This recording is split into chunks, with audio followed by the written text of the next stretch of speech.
What has it been like? You've owned X for a year now. Oh yeah. Do you ever wake up in the middle of the night and have a dream that you didn't do it? And your life is infinitely easier?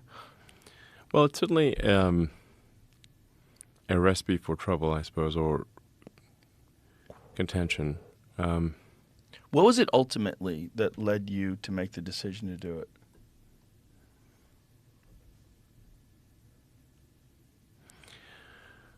I mean, this is going to sound somewhat melodramatic, but I was worried about that it was having a corrosive effect on civilization. That it was just having a bad impact. And I think part of it is that it's where it was located, which is downtown San Francisco.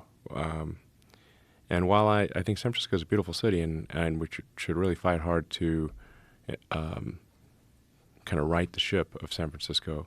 If you've walked around downtown San Francisco, right near the FK Twitter headquarters, it's a zombie apocalypse. I mean, it's rough. Have you been in that area? Not lately. No. Yeah. I've heard. It's crazy. I've heard it's crazy. I've heard you really can't believe it until you actually go there. You can't believe it until you go there. So now you have to say, well, what philosophy led to that outcome? And that philosophy was being piped to Earth. So, a philosophy that would be ordinarily quite niche and geographically constrained, so that the fallout area would be limited, was effectively given an information weapon, information technology weapon to propagate what is essentially a mind virus to the rest of Earth. And the outcome of that mind virus is very clear if you walk around the streets of downtown San Francisco. It is the end of civilization. And it's not just propagating the mind virus, but suppressing any opposing viewpoints. Yes. Well, in order for the virus to propagate, it must suppress opposing viewpoints.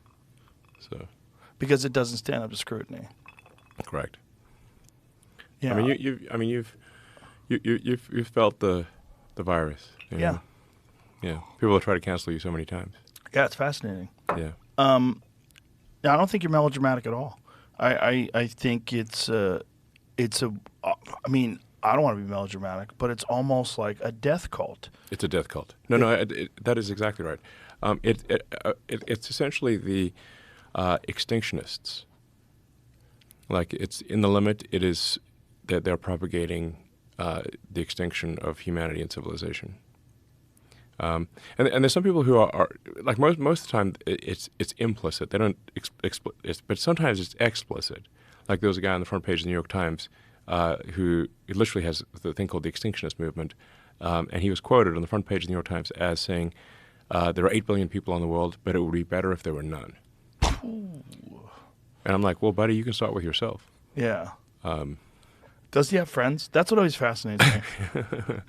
Well, here he is. That guy. He looks like you're not long for this earth. I mean, he's not Voluntary young. human extinction movement. That's hilarious. I'd like to party with that dude. I would just like to That's an explicit version of the death cult. Yeah, maybe the live long cult. and die out. It's not. The extinction is a word he uses. Yes. No, I mean, it's not. It's literally a self-description. Do they cover him death glowingly? cult was in charge of social media. Yeah. And still largely is at Google and Facebook, by the way. Yeah. So I'm like, I'm not in favor of human extinction. They are, and they can go to hell. Well, that guy is. Yeah, he can go to hell. That guy seems silly. I well, would like to hang out with him, though. I would like to find out what makes him tick. I bet that guy is fascinating.